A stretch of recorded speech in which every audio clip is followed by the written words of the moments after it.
Samsung neuromorphic chips, unusual robots, the latest developments, drone superpowers, the robotization of the US Army, and other high-tech news in today's one episode. Wheels up!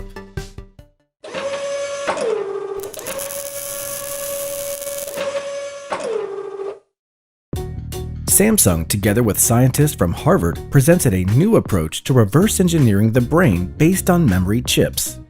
The essence of the concept is expressed in just two words: copy and paste. In this case, copying of the map of neural connections of the brain is proposed to be carried out with the help of a revolutionary matrix of nanoelectrodes. The scientist would then simply paste this map into a high-density three-dimensional solid-state memory network. With this approach, the authors propose to create a memory chip that will approach the unique computational capabilities of the brain.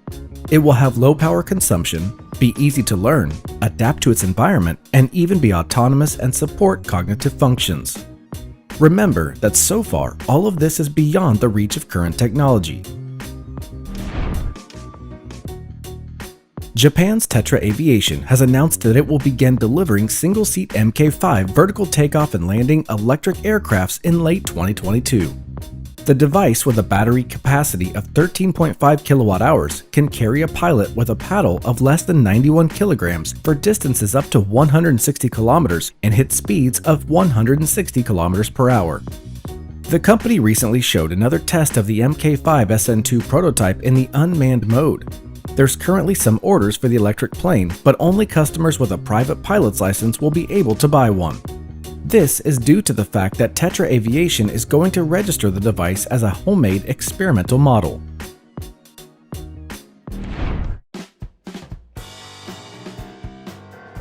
Engineers at the California Institute of Technology unveiled an updated LEO robot with 2 legs and 4 propellers.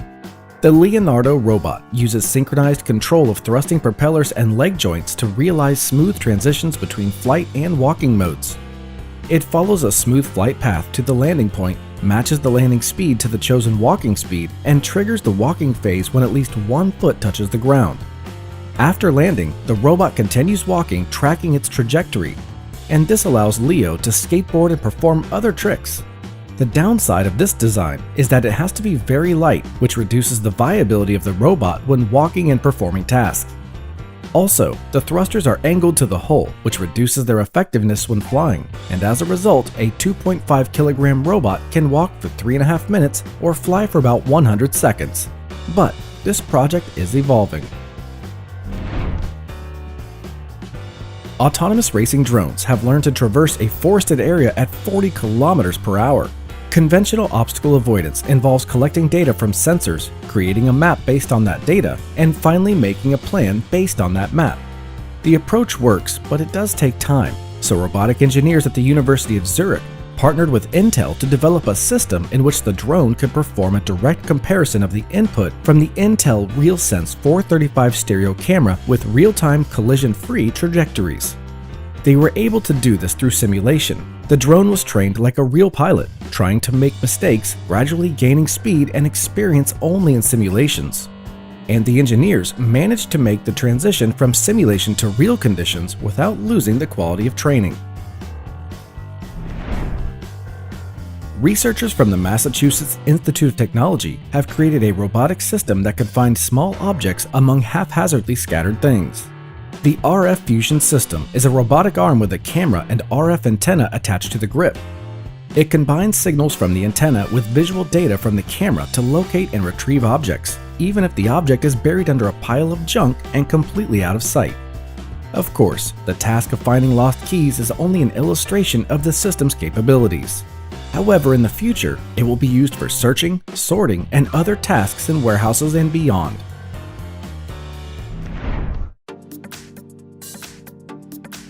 DARPA will conduct another test of part of the Offset program. It's quite the experiment to simultaneously control a swarm of 200 robots and drones in urban environments, and that only one operator will be responsible for all of their control. According to Defense News, American companies Northrop Grumman and Raytheon will participate in the experiment.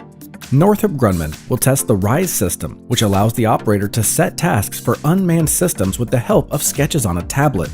Raytheon's role in the test has not yet been reported. Robotire, an automotive robotics company and automation startup out of Detroit, has received $7.5 million to develop its automatic tire-changing system.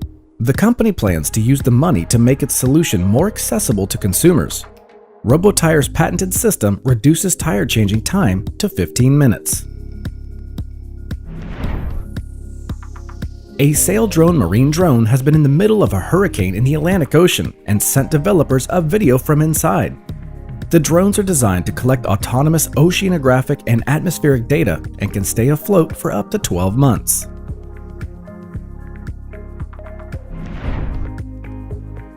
Developers taught the drone to land on a vertical wall and save charge. It seems to be enough to equip the drone with Velcro and prepare the wall. However, it's still necessary to teach the drone to autonomously calculate and perform the landing maneuver on the wall using its cameras, inertial unit, and computing module. 2 cameras were needed. One looked down and monitored the drone's position, while the other was pointed sideways and monitored the landing pad. Once it understood the position of the pad, the drone was able to calculate the landing trajectory. If the landing is successful, the engines then turn off.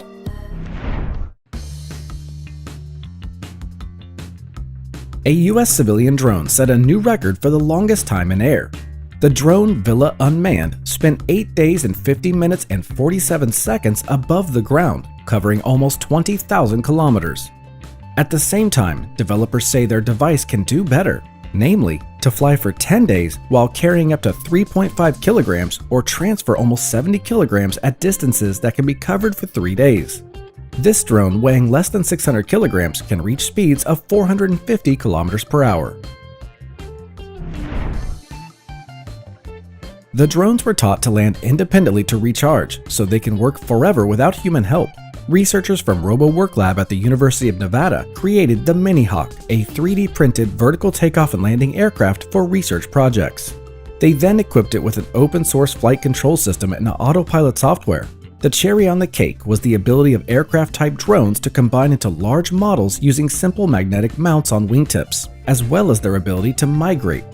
The latter means the Mini-Hawk can land in any suitable place and recharge from solar panels located on its wings, and then rise to the air again and continue mission.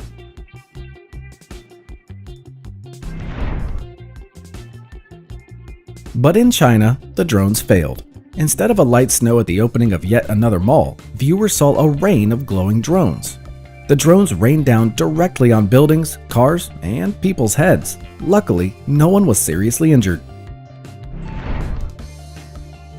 U.S. engineers unveiled a robot which turns walls into interactive panels by applying metallic conductive traces to them. The device consists of an Arduino board and parts printed on a 3D printer. Instructions for assembling it yourself are available on GitHub. We'll leave you a link in the description. The robot's attached to the wall and can sequentially apply conductive tracks first with metal and then drawings or instructions with regular ink. The desired circuit can be drawn in a simple application, and after its implementation on the wall or other surface, you just need to add a microcontroller or use the service to make the device work.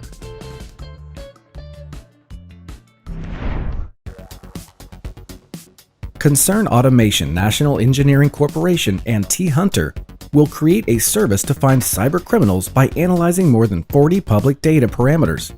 In theory, the technology will allow a suspect's email or phone number to be matched against such massive amounts of data such as IP addresses, payment system information, advertising identifiers, and other aspects. The goal is to help identify suspects' identities. The Marker robotic platform has become the guardian of the Cosmodrome. The robot is now testing autonomous patrol modes, perimeter intruder detection, identification, and interception, as well as anti-drone and anti-terrorist attacks. Cognitive Pilot announced it has signed an agreement with the St. Petersburg tractor plant to begin mass production of unmanned tractors in 2022.